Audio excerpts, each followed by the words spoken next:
Entonces continuamos. La siguiente ponencia es de la maestra Sonia Radaeley Martinazo. La maestra tiene maestría en teoría psicoanalítica, maestría en medicina social de la Universidad Autónoma Metropolitana, estudios de doctorado en teoría crítica por el Instituto de Estudios Críticos, ¿no? Entonces, su ponencia es sobre la pulsión y su vigencia en la teoría psicoanalítica. Y le cedo la palabra a la doctora. Bueno, pues muchas gracias a ustedes que están aquí, gracias por la invitación. Y sí, va junto con pegado eso también, que voy a compartir ahora con ustedes. Bueno, los invito a que me sigan en la lectura de lo que preparé para traer aquí hoy. Y ese es el título que dijo Ricardo. Sí, Ricardo, ¿verdad? Estoy bien. Sobre la pulsión y su vigencia en la teoría psicoanalítica. Van a ver que van a encontrar muchas resonancias con los compañeros de la mesa que me antecedieron, sobre todo con el tema de la poesía.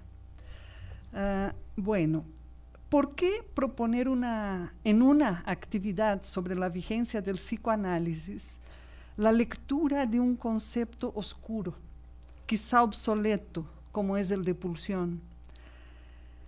En el seminario, los 4 conceptos fundamentales del psicoanálisis, Lacan incita a sus oyentes con un planteamiento y dice así: en verdad, el mantenimiento de los conceptos de Freud en el centro de toda discusión teórica, dentro de esa cadena cansona, fastidiosa, repelente, que se llama la literatura psicoanalítica, no impide que se esté muy rezagado respecto a esos conceptos, que la mayoría estén falseados, adulterados, quebrados, y que los que son demasiado difíciles son pura y simplemente dejados en un cajón.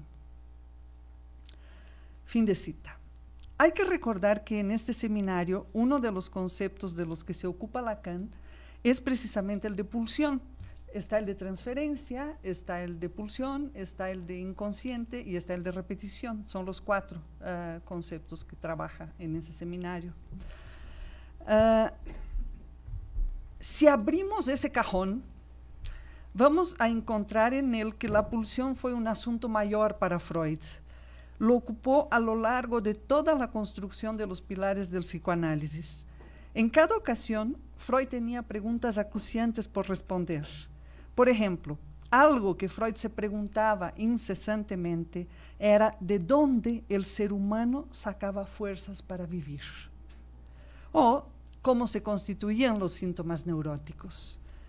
En una clase del seminario Los escritos técnicos de Freud, Lacan menciona que Freud no se abocaba a un tema sin que fuera de la mayor necesidad. Cito: conocen la estricta economía de la obra de Freud y saben hasta qué punto nunca abordó un tema que no fuera urgente e indispensable. Por citar un ejemplo, escribió sobre Introducción al Narcisismo, 1914, en el meollo de una discusión con Jung sobre la teoría de la libido. Y no era solamente una cuestión de teoría, estaba en juego el propio encaminamiento del psicoanálisis como Freud lo había construido. Entonces, es eso que Lacan menciona, o sea, si hay una pregunta que está puesta, que está acicateando, como es un término que se encuentra mucho en Freud, acicateando, eso lo ocupa y sobre eso hace la escritura sobre Introducción al Narcisismo. Es solo un ejemplo, porque, bueno, toda la vida corrió así. Y sin embargo, cuando nos preguntan así a secas qué es la pulsión, recuerdo ahorita lo que dijo Pablo. ¿Cómo fue? La pulsión es un concepto muy difícil, ¿no? Por lo pronto, la pregunta tiene el efecto de producir una cierta perplejidad. Uno dice, bueno, ¿y ahora qué digo, no? Pareciera que todo ha sido dicho sobre la pulsión. Respecto a ella, han corrido ríos de tinta sobre el papel, sobre la tierra, sobre la piel y los mares. Dicho así, ¿cómo no quedarnos perplejos? Así me encuentro cada vez que pienso en la pulsión. Me encontré al sentarme, sentarme a pensar en lo que podría compartir con ustedes aquí. Para esto busqué ayuda en algunos textos. El ineludible trabajo de Freud, Pulsiones y Destinos de Pulsión. De Lacan revisé 2 clases del seminario, los 4 conceptos, que se llama El desmontaje de la pulsión, una clase, y la otra, La pulsión parcial y su circuito. Y por último, de João Percy Schiavone, revisé el primero y el segundo capítulos de su tesis doctoral titulada El pragmatismo pulsional. Infelizmente no tenemos todavía este texto publicado en papel, en libro, pero bueno, él es un psicoanalista, él vive en Brasil y yo tuve la oportunidad de acercarme a su trabajo. Entonces, voy a presentar el resultado de este recorrido mediante 2 notas, nada más. La primera nota: ¿cómo Lacan lee la pulsión en el seminario Los 4 conceptos? En la clase titulada Desmontaje de la pulsión, encontramos que la pulsión no es el instinto. Con eso despejamos de entrada un problema de traducción. Arriba leíamos que muchos de los conceptos con los que lidiamos en nuestra práctica han sido falseados, adulterados, quebrados. Despejar el problema de la traducción es más que una simple tarea de esclarecimiento. Decir que la pulsión no es el instinto es una diferenciación que se impone hacer. Obviarla hace que no avancemos nada en cuanto a la lectura que nos proponemos hacer sobre la pulsión. Una lectura que asume que no hay nada natural en la pulsión, como tampoco en el lenguaje, como tampoco en la sexualidad, etc. El término que Freud utilizó en el original alemán fue Trieb, que tiene un significado diferente de instinct. Tanto Trieb como instinct existen en la lengua alemana, los 2 existen, pero Freud escogió uno, escogió Trieb. No es una elección fortuita, es más bien una elección calculada a partir de la lectura de poetas y escritores de su tiempo y de tiempos anteriores, como por ejemplo Schiller y Goethe. Solo por dar 2 ejemplos, aquí Pablo había mencionado otros poetas también que participaban de la mesa de lectura de Freud, ¿no? El instinto designa un comportamiento hereditariamente fijado, característico de la especie y posee un objeto específico para cumplir una determinada función, como por ejemplo el que está más a la mano, el alimento que sacia el hambre. Entonces, ¿cómo fue que instinct pasó en el lugar de Trieb? Encuentro una posible respuesta en la siguiente cita. La confusión no se debe a Freud, y sí a James Strachey, que al traducir las obras completas eligió el término instinto en vez de pulsión. Lacan, en los 4 conceptos fundamentales, dice así: el término Trieb tiene sin duda una larga historia, no solo en psicología y en fisiología, sino aún en física, y Freud ciertamente no lo escogió por pura casualidad, pero le dio al Trieb un uso tan específico y el Trieb está tan integrado a la práctica analítica que su pasado ha quedado completamente oculto. Mientras el uso del término inconsciente en la teoría analítica está grabado por su pasado, Trieb, en cambio, es usado por todos como la designación de una especie de dato radical de nuestra experiencia. No es el primero ni el último planteamiento que hace Lacan al respecto. En el texto del Trieb de Freud y del deseo del psicoanalista, Lacan vuelve a advertir a sus lectores que pulsión e instinto son nociones que no pueden homologarse. Cito: la pulsión, tal como es constituida por Freud a partir de la experiencia del inconsciente, prohíbe al pensamiento psicologizante ese recurso al instinto en el que enmascara su ignorancia por la suposición de una moral de la naturaleza. La pulsión freudiana no tiene nada que ver con el instinto. Ninguna de las expresiones de Freud permite la confusión. Y cierro cita. Cierto, Freud no escogió Trieb por un azar del hallazgo. En un texto titulado ¿Pueden los legos ejercer el psicoanálisis?, comenta que esta es una palabra que muchas lenguas modernas les tienen envidia. Bien lo advertimos, Freud es consciente de la especificidad del término que emplea, eso dice Lacan. Elige Trieb y no instinct porque está sumergido en las letras, en la lectura de filósofos y poetas. Por ejemplo, en este texto de ¿Pueden los legos ejercer el psicoanálisis?, él habla de que el psicoanálisis tiene más que ver con una práctica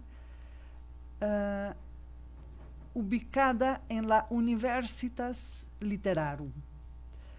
Yo no sé muy bien cómo traducir esto ahora, pero me remite a eso, a ese mundo de las letras. Claro que ha de ser mucho más compleja la expresión, da tela para cortar, pero me remite así, a grosso modo, a eso. Y con todas las letras, hoy podemos decir, no se trata de biología, se trata precisamente de letras. Se trata de desnaturalizar la pulsión. Por eso es importante despejar el problema de la traducción. Para eso es importante hacer la diferenciación instinto-pulsión. Lacan asumió la tarea de desnaturalizar la pulsión, la trajo de vuelta sobre la mesa como Trieb, tal como Freud la trabajaba, como Trieb. Y dice, la pulsión se trata de un montaje. Con el texto freudiano en mano, recupera los 4 elementos de la pulsión. ¿Cuáles son? ¿Cuáles son los 4 elementos de la pulsión? La fuerza, la meta, el objeto y el destino. Aquí nos hablaban ya del destino pulsional, que es la sublimación. De hecho, parece ser que Freud dejó mucho trabajo, digamos, pendiente con este tema de la sublimación. Resulta que 4 de sus textos sobre metapsicología, él los rompió. Y parece ser que uno de esos textos era, parece ser, no estoy segura, pero... Sí, creo que sí está la referencia clara. Ajá. No sé, Ernest Jones creo que lo cita, sí. Sí, entonces, ok. Y con esos 4 elementos... Lacan dice, bueno, si Freud nos presenta un montaje, pues entonces vamos a desmontarlo, ¿no? Vamos a desmontar este montaje. Y sobre el primero de los 4 elementos, dice que la pulsión no es el empuje, en el sentido de que no es una simple y llana tendencia a la descarga. Eso no es. Más bien, es lo que más se aproxima a una fuerza, que además es constante. Fuerza que, dice Lacan, parafraseando a Freud, no conoce el día y la noche, la primavera y el otoño, lo alto y lo bajo, lo masculino y lo femenino, y cuantas dualidades más pudiéramos mencionar. En otras palabras, la pulsión no conoce contradicciones, ritmos biológicos, astronómicos, climáticos u otros ritmos que rigen a los sujetos en el universo y al universo, perdón. Una fuerza que acicatea sin parar, fuerza constante, que pulsiona, que pulsa sin tregua, instando al sujeto a hacer sus recorridos por los senderos de las palabras. Recorridos llenos de tropiezos, de lapsus, de lagunas, equívocos, sueños, síntomas y al fin deseos. La pulsión no es el empuje en ese sentido, como una mera descarga, pero junto con la meta, la fuente y el objeto hacen un montaje. No es un modelo, no es un mito, es una ficción. Cada quien la va a montar de acuerdo a su propia colocación, digamos, como sujeto. Ficción que se hace con las palabras, repito. Lacan cuando enumera los 4 conceptos, los 4 elementos de la pulsión, empuje, fuente, objeto y meta, lo hace con soltura, con cierta naturalidad, pero inmediatamente permite que quienes lo leen recuperen el aliento al decir que no hay nada natural en la pulsión. Con extrema facilidad se suele asumir que la pulsión casi pertenece al registro de lo orgánico, que está en un punto límite de frontera entre lo orgánico y lo psíquico, lo somático y lo psíquico. Sin embargo, leer el texto de Freud, Pulsiones y Destinos de Pulsión, acompañados de Lacan, permite descubrir que la pulsión está muy lejos de ser un asunto de naturaleza. No nacemos con ella. No es un dato radical de nuestra experiencia. Por ejemplo, si pensamos en términos de sexualidad, las pulsiones son parciales y como tales jamás culminan en un todo, es decir, en la función del cumplimiento de la meta en los términos reproductivos. La sexualidad, como la leemos con Freud, no puede pretender encontrar su meta en la reproducción. No puede realizarse más que parcialmente. Esta sexualidad tiene que conformarse con la estructura de illancia que caracteriza el inconsciente. Ahí decía Lacan en esta cita, de la sexualidad no sabemos nada, ¿no? Es la sexualidad con la que Freud derrumbó los ideales de los seres humanos míticos y puros, los ideales de la infancia amorfa, y a partir de ahí puso frente a nuestros ojos una infancia polimorfa, es decir, que integra todas las formas de sexualidad.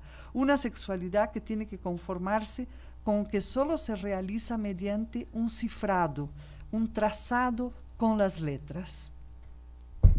Lacan recoge de la lectura de Freud que Trieb es un concepto, defiende la posición del término, esa noción fundamental para el psicoanálisis, en la medida en que un concepto se mantiene como tal, siempre y cuando, aquí va la cita, traza su vía en lo real que ha de penetrar.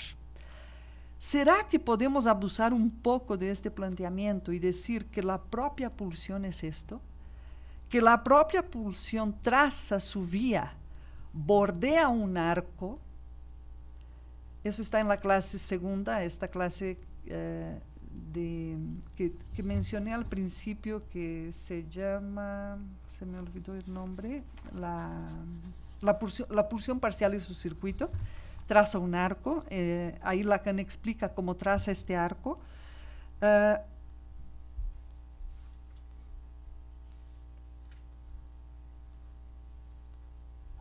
Ok, va la pregunta. Que la propia pulsión traza su vía, bordea un arco en el que intenta penetrar para asir al objeto en búsqueda de una satisfacción y que lo hace a través de un recorrido mediante los significantes. La pulsión es esencial para la práctica, para la experiencia analítica. Vamos a abusar un poco más. La pulsión es la experiencia analítica. Más tarde les voy a decir por qué digo esto, por qué me permito este abuso. Volviendo entonces al primer componente de la serie, decíamos que la pulsión no es el empuje. ¿Qué significa entonces el drang? El drang que se ha traducido como empuje, el drang freudiano. Se trata, comenta Lacan, de una excitación interna, y de entrada clara, no hay que confundir eso con la necesidad. Es más bien un estímulo que está investido pulsionalmente, ubicado en el campo de una energía potencial, ya que la característica de la pulsión, tal como Freud la articula de la manera más precisa, es la de ser una fuerza constante. Si hay algo que caracteriza a la pulsión, es esta energía potencial, esta fuerza constante que no descansa nunca, ni en los sueños, mucho menos en los sueños, esta nuestra vía regia al inconsciente, esta fuerza ruidosa, hecha de desasosiego, constante, insistente, irreverente y lenguajera. Dos frases de la clase del seminario que estoy citando han tenido el efecto de detonador para lo que me ocupa. Una de ellas es cuando Lacan se posiciona respecto a la noción de pulsión, en el sentido en que dicha noción confiere peso clínico a cada caso que tratamos. Entonces, en cada escucha, en cada dirección de cura, hay un peso clínico que lo da esta fuerza que pulsiona de modo constante. ¿En dónde encontramos esta fuerza? En la escucha de un analizante. ¿Cómo la escuchamos? Voy a guardar la pregunta tantito. La otra frase dice así: nos referimos a la pulsión justamente porque el estado de satisfacción se ha de rectificar ahí mismo, al nivel de la pulsión. Decíamos que el objeto es contingente, que la pulsión no encuentra el objeto que la podría venir a satisfacer. Eso parte al sujeto en dos, como Sor Juana en su poema. El que quiere no tiene y el que no tiene quiere, algo así, ¿no? Eso parte al sujeto en dos. En esa partición hay un intervalo en donde la palabra puede ser invocada. Así podemos arriesgar a decir que la palabra de esta poesía fue invocada. No es un reflejo de lo que le pasa a Sor Juana, fue invocada y pudo ser creada. En donde algo falla, entra algo, pero no para satisfacer, sino para hacer decir. En el lugar de lo que falta, de lo que no hay, un significante aparece, pero no para taponar esa falta, sino para hacerla representar para otro significante. La pulsión justamente es el montaje a través del cual la sexualidad participa en la vida psíquica y de una manera que tiene que conformarse con la estructura de ansia que caracteriza el inconsciente. Si no fuera así, no tendríamos este poema de Sor Juana y de todos, ¿no? Los poetas, los que escriben, pues. Lacan ubicó la sexualidad en tanto pulsiones parciales, es decir, parciales, voy a repetir, estoy machacando mucho sobre la cuestión de separar instinto y pulsión. Parciales respecto de la finalidad biológica de la sexualidad, que es la reproducción. Si son parciales, no son totales. Si son parciales es porque algo falta. Hay una frase que es importante recordar en este punto y dice: es por lo que no hay en la sexualidad que necesitamos del lenguaje. A partir de las pulsiones, digo, no para decir lo que sí hay, necesitamos del lenguaje para hacer poema. A partir de las pulsiones parciales, la sexualidad se realiza, pero no en la biología, sino en las redes del significante. Otra vez, la pulsión aparece entramada en las palabras. Un ejemplo, la cuestión anal. No es porque un sujeto llegue a análisis hablando abiertamente de modo escatológico, por ejemplo, de culo y de heces y de cosas así, que vamos a remitir esto a la cuestión anal. Dicho así, estaríamos en el plano de que un significante representa a otro significante, y eso sería un signo. No se trata de eso. A veces habla más de la cuestión anal, un tema que tenga que ver con la obediencia o el sometimiento. Tipo, vengo porque mi mamá ya no me aguanta y por eso me mandó aquí. En vez de hablar directamente con un discurso escatológico, el sujeto habla de su sometimiento, y esto remite a una cuestión más obsesiva que la propia palabra culo o heces o lo que sea, ¿no? Bueno, y con eso llegamos a la nota 2. Este encuentro, la nota tiene un título, dice: mi encuentro con la pulsión en su articulación con el decir y la ética. Este encuentro se dio con la lectura del trabajo que les mencioné de João Percy Schiavone, que se llama El pragmatismo pulsional. Claro, el terreno estaba abonado, la semilla estaba colocada justo en el punto en donde Lacan nos vuelve a recordar que la pulsión es construida por Freud a partir de la experiencia del inconsciente. Sabemos, la experiencia del inconsciente, ¿cuál es? Es el decir no realizado a priori. Es el decir de los lapsus, es el decir que decimos en los chistes, es el relato del sueño. La pulsión no se responde a priori porque es un devenir del decir. Y si puede devenir, es porque hay un objeto que causa y no porque es la naturaleza del ser humano decir. Ha llegado el punto en que una articulación pide ser enunciada, la de la pulsión al lenguaje, más precisamente al decir, ya que se trata de una práctica y no de una formalización previamente establecida por la cultura. Asimilar la pulsión al decir implica ubicarla ya no en el campo del puro concepto, y sí en la práctica analítica misma. La pulsión como aprehensible en la idea y en el afecto, sus representantes, agiganta su campo si la pensamos en el campo del decir, campo por excelencia de la propia experiencia analítica. Ahora, ¿por qué acudí a los elementos del montaje freudiano, de aquella clase que les dije, del seminario de los 4 conceptos, para alcanzar esa articulación con el decir? Porque de ahí tomo la noción de fuerza. Fuerza constante, que es fuerza hacia un destino indeterminado, un destino que no sabemos. No se trata de una fuerza abstracta, es una fuerza que exige un trabajo. Fuerza como actividad es una fuerza que está en la noción de la causalidad inconsciente ligada a la idea de la ansia, de la falta. Encuentro ayuda en la siguiente cita. Les pido paciencia porque es un poquitito larga, pero ahí les va. Esta cita la traduje yo misma del texto de El pragmatismo pulsional. Fundamental para la teoría de la pulsión, la idea de fuerza es también integrada de modo indisoluble al acto lingüístico. Ya no se trata de una fuerza que inviste en una representación o en un conjunto de representaciones, de manera que estén dotadas de un poder que antes no tenían.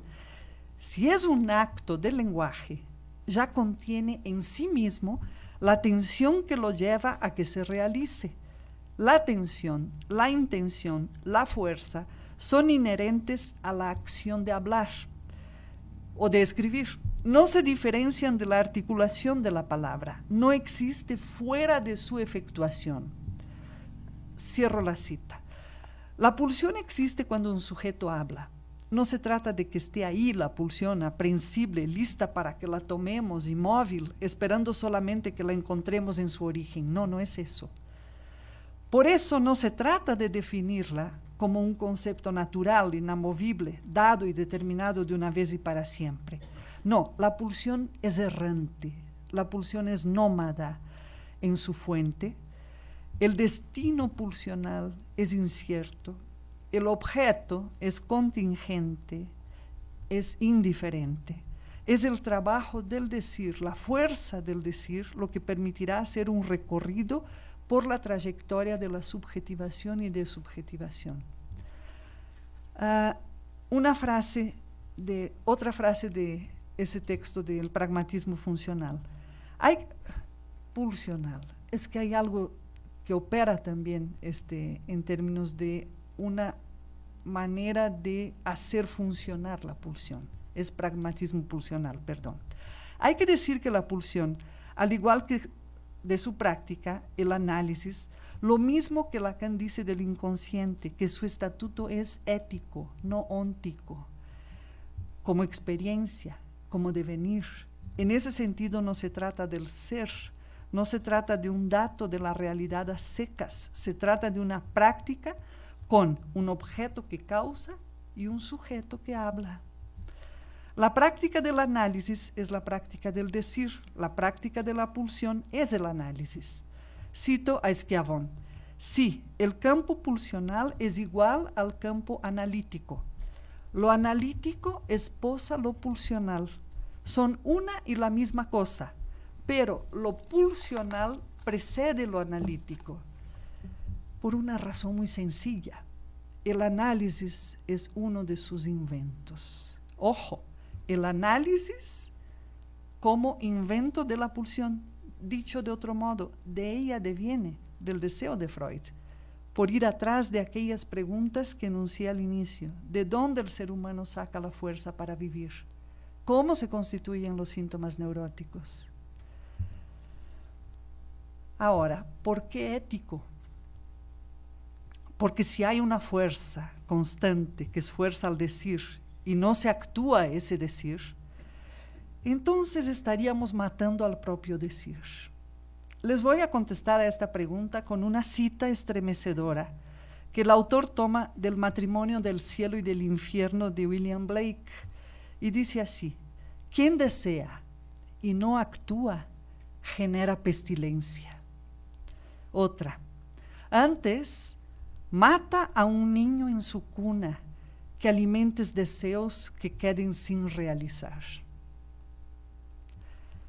No resisto a la tentación de añadir otras dos frases de este escritor, William Blake. Quienes reprimen el deseo lo hacen porque el suyo es lo bastante débil como para ser reprimido, hasta que el gobernador, o razón, le usurpa su lugar y gobierna a los tibios. Y al ser reprimido, tórnase el deseo cada vez más pasivo, hasta quedar en tan solo una sombra de sí mismo. Entonces, por eso es ético. La pregunta sobre la vigencia del concepto de pulsión la sustituyo ahora por la pregunta por la propia vigencia del psicoanálisis en la actualidad, que es el título de este simposio.